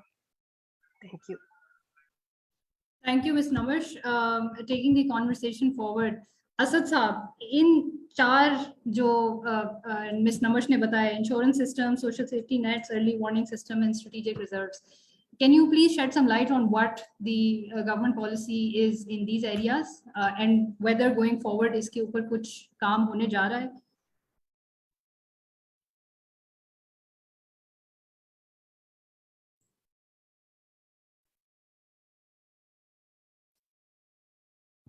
मैं sir आपके points note करा था. Strategy reserve पे बात की आपने, safety net पे बात की, क्रॉप इंश्योरेंस पे बात की, and what was the fourth point? Early warning systems. Early warning. These are some of the best practices जो दूसरे मुल्क करते हैं. So if you could briefly, एक दो मिनट के अंदर अगर आप बता सकते हैं कि पंजाब गवर्नमेंट की इनके ऊपर क्या अप्रोच है? Strategic reserves cost a lot of money, but to decrease the volatility in the prices, especially in wheat, Punjab government is in favor of establishing strategic reserve.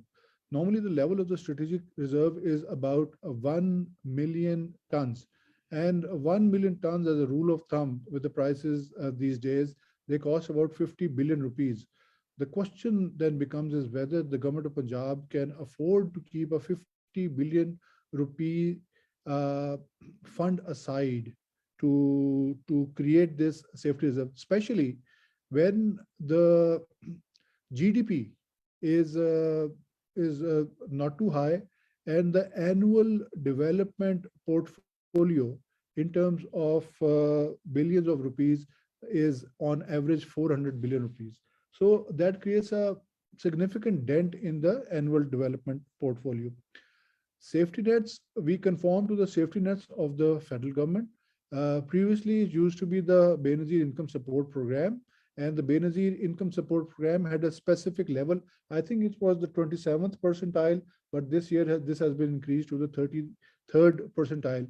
And also this has been changed to a more elaborate poverty scorecard.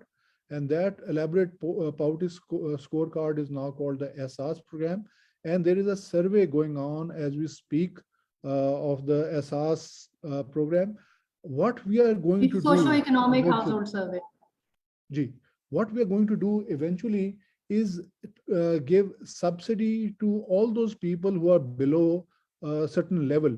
And that level is to be determined as a policy decision, public policy decision. We do not want to give subsidized atta to everyone. For example, I am sure that everyone in this room can afford unsubsidized atta. अभी आप 10 रुपए की रोटी खाने की कोशिश करते हैं, 15 रुपए की रोटी भी खा ली तो कोई फर्क नहीं पड़ता. लेकिन ये उन लोगों के लिए बड़ा फर्क पड़ता है जिनको अगर लाहौर ऑरेंज मेट्रो ट्रेन का टिकट 30 रुपए से बढ़ा के 40 रुपए कर दिया जाए तो उनकी चीखें निकल जाती हैं. So there is a segment of people for whom even minute sums of money are very important. So social safety nets are very important to us. Crop insurance, we have been doing crop insurance for the past 5 years now. And what we tried to do through an arrangement with the World Bank, there's a program of the World Bank called SMART. It's an acronym. So World Bank के साथ SMART program में हमने agricultural insurance पे subsidy दी. हमने कोशिशें की थी कि farmers इसमें participate करें और जो premium है उस premium में share डालें. But this has been 5 years, and the farmers they do not want to share in the crop insurance, but they would very much like to be the beneficiary of this crop insurance scheme.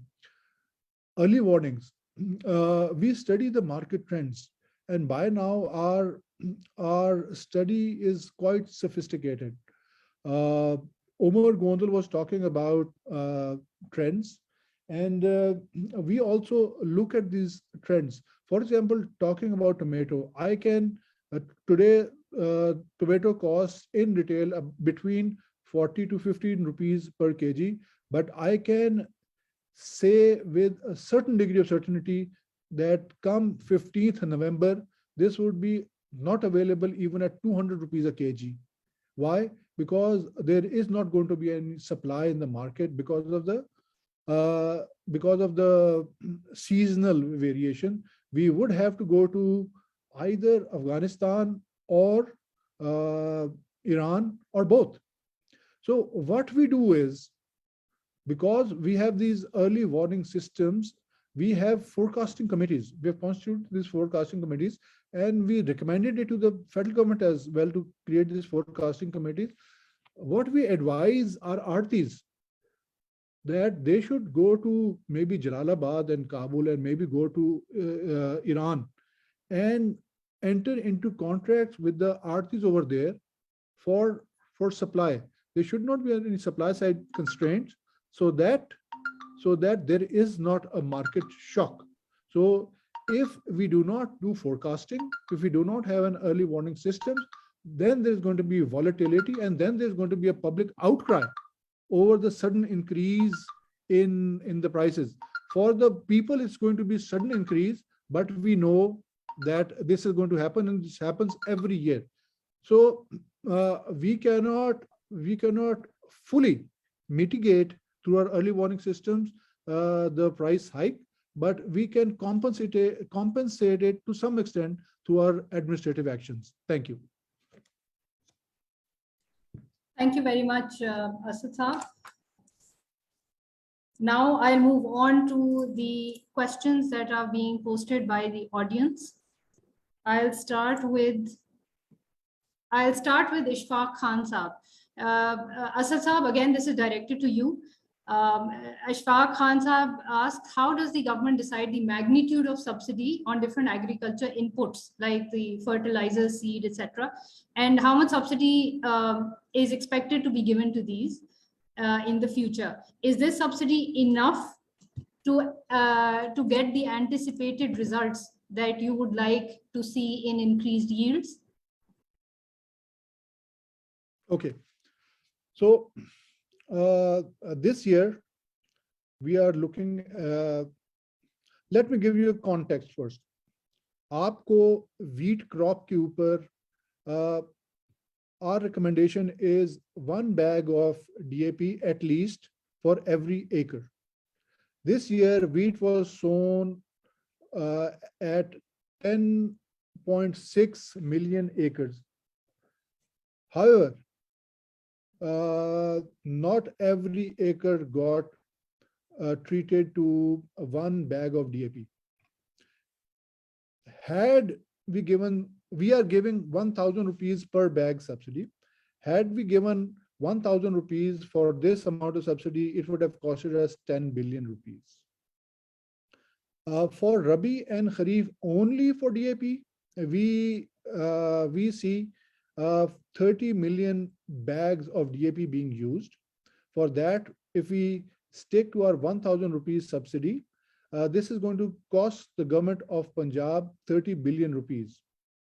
If we bring in all other subsidies, subsidies on other fertilizers, subsidies on pesticides and fungicides, and on seed, we are looking in an ideal situation of a subsidy amount of about 50 billion. Add in the subsidy on the mechanization, then we are looking at a subsidy of, I would say, 100 billion rupees. We do not have 100 billion rupees to subsidize, so we add ceilings. Umar is an economist, he would know, and I hope Ijaz Nabi Sahab is also there. We add ceilings to the level of subsidies that we can give and that we can afford. What we want to do is to give subsidies at least to the small and medium farmers, and as a demonstration effect, the larger farmers who can afford it, they will also at least apply those same kind of fertilizers and seed and in a nutshell, all the inputs. So to answer the question, yes, we need subsidies. We need a lot more subsidies than we are able to give out, but we don't have the resources. We are not a rich country to give all those subsidies that our farmers deserve. Thank you. Thank you, Asad Saab. Another interesting question by Zunaira Zahoor. Umar Saab, this is directed to you. In the agriculture sector, what are the measures that are ideally used to tackle the climate change and the impact of that in Pakistan? And what, so I think the question is, the person is trying to ask what are the measures that are taken by governments in order to tackle climate change, and we'll talk about it with the context of the Pakistani sector. I think Sir Gilani would probably be more suited to answer this question.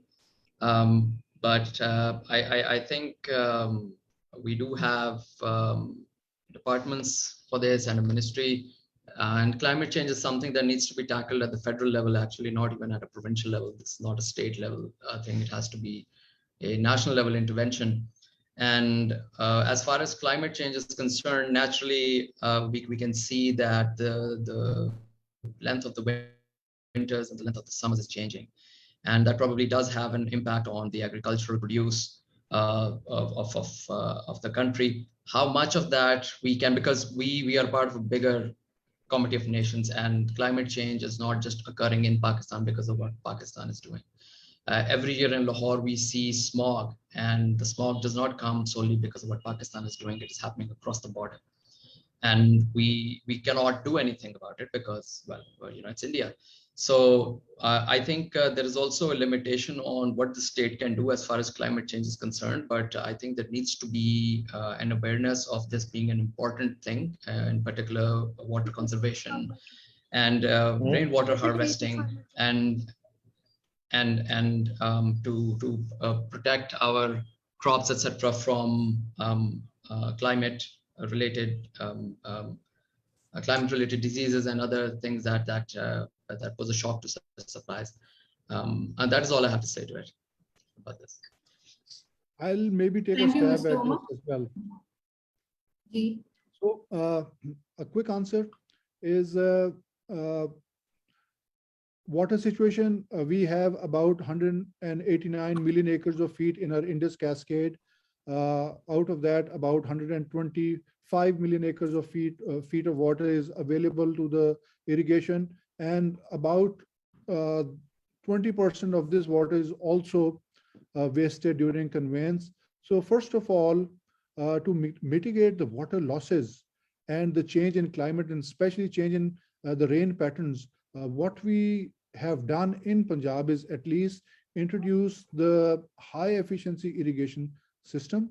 And this high efficiency irrigation system now covers, and this has been declared as a highly successful model by the World Bank, and this is to be replicated in many other countries. So we have been able to give high efficiency irrigation systems to about 100,000 acres of land within the past 4 years through a project called PIPIP. This was a combined project of the joint project of the provincial government as well as the World Bank. What we're also doing is we are trying to produce through research more seeds which are adaptable to the changing climate. We have had some success because this year the seeds that we produced were drought resistant, and there was 55 days of no rain, and our seeds survived that. And our seeds also prevented the rust attack. Rust is a kind of a fungus. We are also trying and mitigating this crop burning. Crop burning is an issue, as Omar pointed out. We are giving stock shredders, so there is no need to burn those stocks, the crop residues.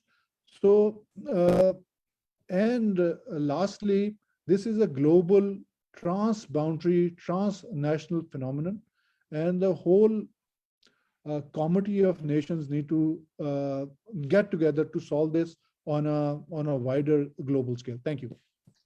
Amna, if I might just very quickly say that we will be confronted with this issue in about 2 months from now, maybe even less.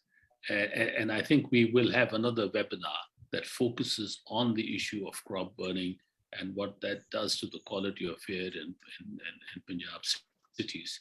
And we will have Mr. Gilani over again. I agree it's a cross-border issue, but Gilani Saab, when you drive in Punjab in November, you see so many fields being burned on our side of the border as well. So I think let's discuss it another time. Thank you, Dr. Ijaz. I'd like to wrap up the conversation now as we approach the end. We have many more questions, but unfortunately, due to limited time, we can't answer all of them. One of the comment that keeps popping up by the audience is that they're really looking forward to getting the data. The market data hai. They'd like to access that and then do some of their own analysis. We have some students who have joined in as well from different agriculture universities. So today, thank you, Asad Saab. It's also heartening to know that climate change is on the radar of the agriculture department as well. But we also realize that there is a dire need to connect research institutions and their research with the current practices and with the international changing phenomena of climate. Lastly, I'd like to say that we understand why the government intervenes. We understand there's a very careful balance that need to be taken to increase yields. This includes some of the interventions that the panelists discussed today. However, going forward, I think public-private partnerships is critical in order to move this system or move this sector forward, because we understand, and as Umar Saab also pointed out, post-harvest losses are high. Asad Saab, you mentioned that we expect the tomato prices to go up. Why don't we have value addition, value chain developed? Why don't we have value chain development? Why don't we use canned tomatoes? 6 months from now, it might be cheaper. Therefore, for that, it's critical for the government to enable the private sector to come into this space, for the private sector to come and invest. And it is our job to give them that environment. Thank you very much for all of your valuable inputs. Hopefully, we will see you. Thank you, Dr. Ijaz Nabi and CDPR for arranging this. Thank you, the World Bank, Naji Saab. We hope to see more of these policy series, more of such discussions on some very critical and important subjects that affect all of us. Thank you very much. Thank you.